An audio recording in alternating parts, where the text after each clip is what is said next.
আসসালামু আলাইকুম, কেমন আছেন সবাই? তো এই তো রান্নাঘরে চলে আসলাম। এই কাজ তো আর বন্ধ হবে না, আমরা যতদিন বেঁচে থাকবো।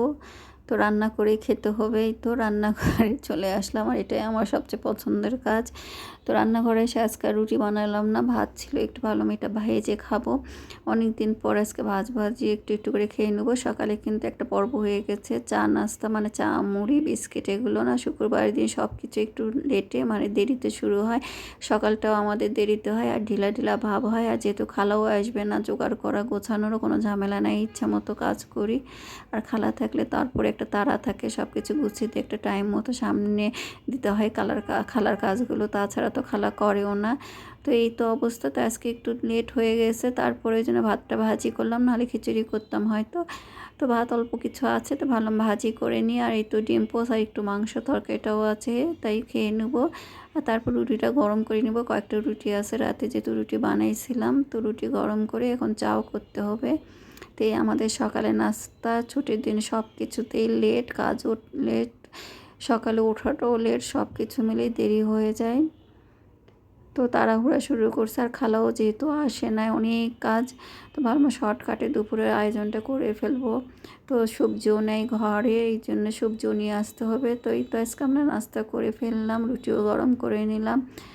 তো এই দিয়ে আমরা সবাই মিলে নাস্তা খেয়ে ফেললাম। আর ছুটির দিনে সবাই বাসায় আছে, আর এই চাও হয়ে গেছে আমাদের।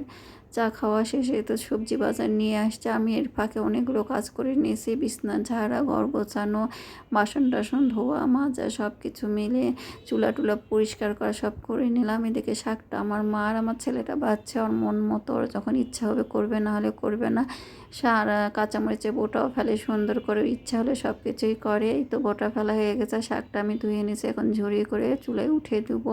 খুব একটা বেশি কিছু করব না। এই তো আমরাও নিয়ে আসছে মিষ্টি, আমরা কেটে রাখবো, পরিষ্কার করে ধুয়ে একটা বক্সে করে রাখবো, নাহলে খাওয়া হয় না। এই যে আর আমরা উত্তরবঙ্গের মানুষ, এই আলু আমাদের ঘরে থাকবে না, তাছাড়া কি হয়, এই আলু পেলে নিয়ে আসার, পাকা পেঁপে, মিষ্টি কুমড়া, কাঁচা পেঁপে, পটল, আর হচ্ছে কাঁকরোল আনছে। কাঁকরোল কিন্তু আমাদের এলাকায় আগে লাগাতো না, এমনি এমনি হতো জঙ্গলে, পুকুর পাড়ে, লেবু গাছের ডালে, এগুলোতে খুব কাঁকরোল হতো, আর হয়ে হয়ে পচে থাকতো। আমাদের এলাকার মানুষরা কিন্তু কাঁকরোলটা খুব একটা পছন্দ করতো না, গন্ধ লাগতো দেখে। কিন্তু ঢাকায় এসে আমি খাওয়া শিখছি, কাঁকরোল ভাজি কিন্তু ভালোই লাগে খেতে। আর এই তো মিষ্টি আমড়াগুলো একটু কিছুটা ধুয়ে, অর্ধেক ধুয়ে কেটে বক্সে করে রাখবো, কাটার অভাবে খাওয়াও হয় না। তো কাটা রাখলে তা একটু একটু এক পিস দুই পিস করে খাওয়া যায়। তো আলুগুলো আমি এখন ঢেলে রাখলাম, এটা একটু বড় সাইজ আলু দেখে ঢাললাম, ছোটোগুলো তো ঢাললে নিচের দিকে পচে যায়। তো পেঁয়াজও সুন্দর করে বেছে রাখছি, রসুন আলু এগুলো একটু রাখছি, কারণ এখনকার এগুলো কিন্তু সবজিগুলো থাকে না, পচে যায়, যে মাঝে মধ্যে পরিষ্কার করে রাখতে হয়। এই আলুটা আমি পরিষ্কার করে তো বাটিতে রেখে দিলাম, এটা আবার নিচে ঢেলে রাখলে খুঁজে পাওয়া যায় না, মানে ভিতর দিকে পচে যায় কিন্তু পাওয়া যায় না, কারণ বড়োগুলোই খাওয়া হয়। এই যে মিষ্টি আমড়াটা কাটা হয়ে গেছে, এটা বক্সে করে রাখবো। আর একটা আমরা পাতলা পাতলা করে কেটে আম্মার জন্য মেখে দিলাম, যে বসে বসে খাবে। আর এদিকে শাক ভাজি উঠিয়ে দিলাম, রসুন কাঁচামরিচ আর পেঁয়াজ দিয়ে, আর শাকটাও ঝুরি করে নিছি। আর আজকে শুকনো মরিচ দিলাম না, খুব তাড়াহুড়া রান্নার, অনেক দেরি হয়ে গেছে রান্নাটাই তো।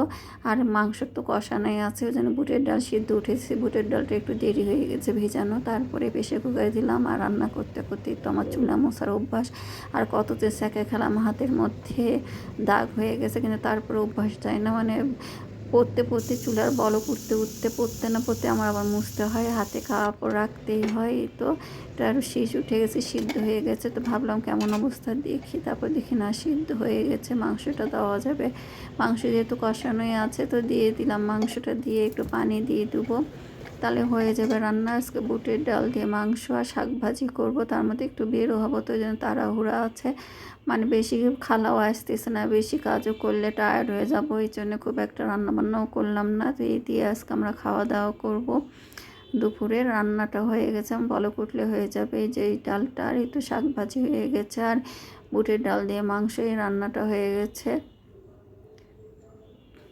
তো আজকে আমরা এগুলো দিয়েই ভাত খাবারই তো বাইরে বের হলাম। আর বাইরে বের হলে তো মনটা এমনি ভালো লাগে, আমাদের এলাকায় কিন্তু ঘোরাফেরা জায়গা খুব একটা নাই, আর এত মানুষ, এত গাড়ি, তো বের হতেও খুব বিরক্ত লাগে। তারপর একটু গ্রাম সাইডে একটু প্রকৃতির মাঝে গেলে মনটা এমনি ভালো লাগে। তো ভালো থাকবেন, আল্লাহ হাফেজ।